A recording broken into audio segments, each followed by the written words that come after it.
Hello, Tuxedo family. I am back with another exciting video. I know you were so excited about that, but what I'm going to do this one is I'm going to show you how you fill out a wedding card with the bride and groom while they're there, what you do and how to do it correctly. Because when I'm looking at things, I'm seeing things that are very incorrect. Okay, so what I want to do is go through the misinformation. So this is after I have already chosen styles, or I shouldn't say I've chosen, I've helped them choose styles. And they've made a final decision, and yes, they're like basically ready to do it. Okay, so at this point, we need to write everything down. So the first thing that I do is underneath the counter, I grab a manila folder, which you have blank, and then across from the cash register and files, I have the wedding file sheet. This over here has all spaces for their names, for what they do. I'm going to go into that in a second. On the back, I also have just a more broad, general bride and groom information and the price. Then we also, and my lovely assistant, if he will grab me a order form to fill out, that would be fabulous. Thank you, lovely assistant. Okay, so everybody that comes in and they get measured, I don't care if it's a single order prom, whatever it is, anybody that's renting is going to use this, okay? But on a tuxedo, on a wedding rental, so it's either going to be suits or tuxedos, you're either going to do one of two things, and these are very, very important, and I cannot stress these enough, and you'll see why. I have a suit rental, or I have a suit purchase agreement, and I have a tuxedo rental agreement. Don't go right into the agreements. That's like, oh my God, that's like the worst thing you could do. That's handled at the very end. Okay. So what I do, if I'm going to start, and I'm going to make up fake names. So up here in this top corner, I'm going to put on the top, I'm going to put the groom's name, I'm going to put the bride's name, and then the date. So let's just say for fun, this is Buck Brown. Sounds realistic, right? Buck Brown, and his fiancée is Missy Elliott. Don't ask me why I'm picking her. And then the date, okay? So July, I don't even know if these are real weekend dates, so don't quote me. But if I put this in my wedding folder, I've got Buck Brown, I've got Missy Elliott, and then I've got the date of the wedding, okay? So I'm going to put that down. The next thing that I'm going to grab, and again, like I said, don't even touch the contracts. Bring them over with you, but don't touch them. So the first thing that I'm going to do is we're going to go through this sheet. Now, what's on this sheet? In this section, every number of a ticket has a number on the top. If you can see that right at the top. That number, sorry, limited teaching space. That number is going to get listed right next to who that person's name is. So if you see Jim Brown, Buck's brother, Jim Brown comes in to get measured and this is his space, and Jim Brown's next to his name on Jim Brown's ticket, you're going to write this number. Okay, that's really, really, really important. I'm going to throw in another caveat. Sometimes with weddings, you get these family members, generational. So you have Buck Brown, the groom. Then you've got Mr. Bucky Brown, and that's the dad. Okay? Then Mr. Buckfeld Brown, and that could be the grandpa. I mean, you think I'm making this stuff up, I'm not. Like, you have to make sure you note on the ticket at the top if it's groom, if it's father of bride, we do that FOB, or father of groom, FOG. So let's just say this is father of groom, okay? And I'm literally going to label it just like that. If it was father of bride, it would be FOB. If it was groom, it's going to spell out groom, okay? So that's super huge, because what can happen, and this has happened before, is Buck Brown comes in to get measured, but he accidentally gets filled in on the wrong spot. He gets filled in on the dad's, okay?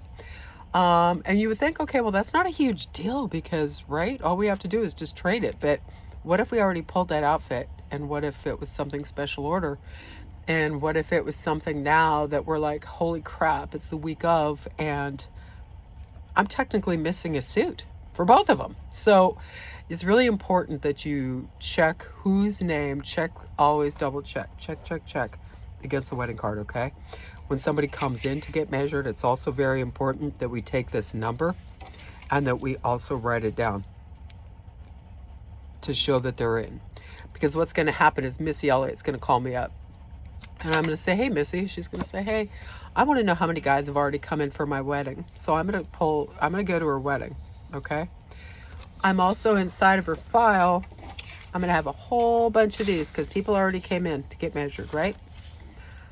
Well, let's say at that time, I was just lazy, or I just forgot and I didn't write down the number, right?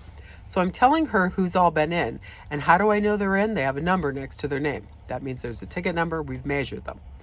They've either been measured out of town or we measured them here. But I accidentally don't tell her that her dad came in, okay? Even though his ticket is inside the folder. So now I created this mass hysteria and panic. And she's like, wait, my dad got measured. What, you should have my dad's measurements. And then I have to go through and then I have to look like a complete jerk and say, oh yes, I'm so sorry.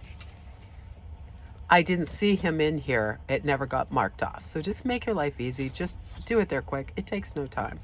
Okay. So this, if you look across the sheet, you're going to see again, I've kind of harped on this enough, but this is the number.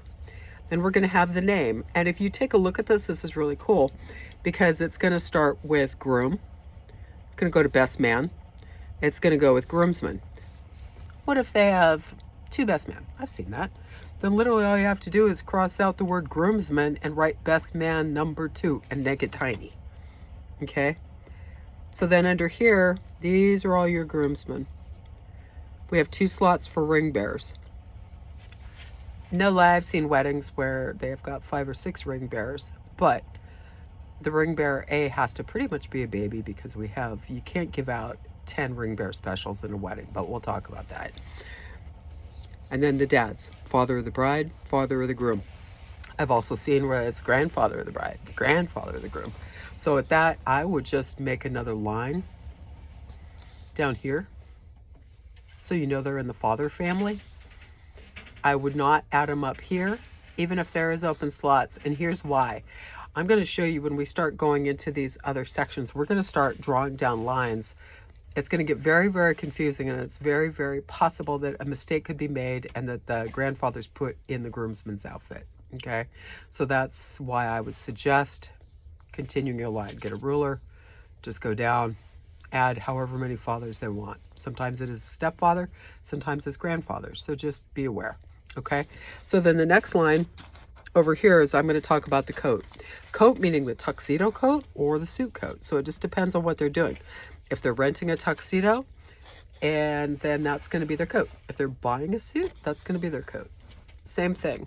Matching pants, the shirt, then it's going to go into vest or suspenders. It'll go into tie. It's going to go into pocket square, cufflinks and studs, shoes, belts, and socks. Okay, so word about the belts and socks. The belts and socks are for purchase only. But again, like I said in one of my earlier videos, the more extras you add on, the better. That's more money in your pocket. So a belt and sock package, I believe it's $24.95. So they get to keep a nice belt. It's a brand new belt, never been worn before. And obviously it's going to be the color that's picked out by the bride and groom that goes with it. But then they get that and they get the sock color that the bride and groom picked out. But that's all extra commission in your pocket. And so for any shoes that you sell, anything like that, man, it's really easy to turn your wedding booking into a very profitable, commissionable wedding for you. So there's many, many ways. So now at this point, so now we have everybody, okay? If we flip this sheet, it's going to go into the groom's information. So it's going to say the groom's name and address. bride's name, address, also email. Notes down in here. So say for instance, I get a phone call and they're like, hi, my name's Mary and I'd like to come in and look at your stuff. So I'm like, okay, Mary, great. Let's set up an appointment for you. I find out from Mary that she's never been to a bridal show. We've never ever talked to her.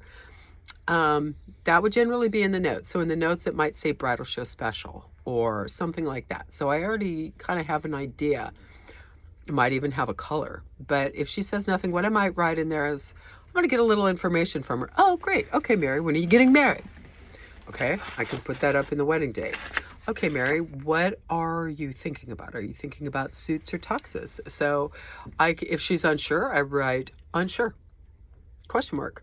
So that is, she's unsure of a suit or a tux. So whoever picks this up and looks at it goes, okay, they don't know. Maybe they do know. Maybe it says black tux. Most of the time when Brad's at a bridal show, the bride will end up telling him what he likes, okay? So, or what she likes. So that can get written down up here. Or you could say burgundy dresses or just anything special that you want, you can write in that note section, okay?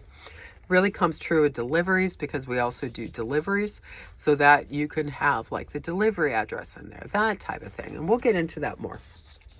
So then if we come over here, very, very important, I have the wedding date. I have the wedding time and the venue. And then I also have the rehearsal time and date.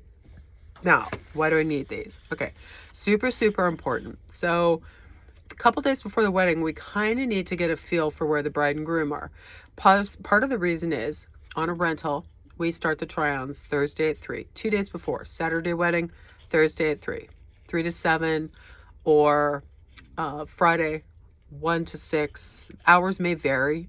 I'm just quoting winter hours right now. Or Saturday. They can come in anytime Saturday after 12 noon, okay? That's just kind of a nice thing to know where they're going to be. So if they tell me that their ceremony is downtown at Pitt Chapel at noon, okay, on a Saturday, in the back of my mind, I'm knowing, okay, we have time. So the guys, technically, anybody that comes in town late, they could technically stop by our store. The guys are probably local, so we're probably going to see most of them Thursday and Friday. Or if they tell me their wedding is up in Butler County and it's like an hour away, that kind of gives me an idea. And here's why. It gives me an idea about where they're going to be. So let's say it's a special order, something was special ordered, and for whatever reason, not including her fault, like shipping, anything like that, let's say instead of it arriving Thursday, we now have it Friday, but I need to deliver it to them, okay? So not only am I going to deliver it to them, now I know where they're at. Okay, you guys are going to be at Bubba's Fish and Chips at like 7 o'clock. All right, so I'm going to get to Bubba's Fish and Chips at 8 o'clock, and I'm going to hand you the pocket squares that never came in, okay? So this way we kind of know where we're at. And again, same thing for the wedding. The one thing that we're going to ask them is, we do ask, and it is in our contract, and I'm going to go through this. It's in the rental and the retail one, but I'm basically asking them to make sure that they're dressed an hour before the wedding. Okay, so why do they need to be dressed an hour before the wedding? Well, here's why. So, sorry, I'm going to turn this so you can see things better. So, maybe if I turn it this way, I'm sorry. Okay, that's better, I think.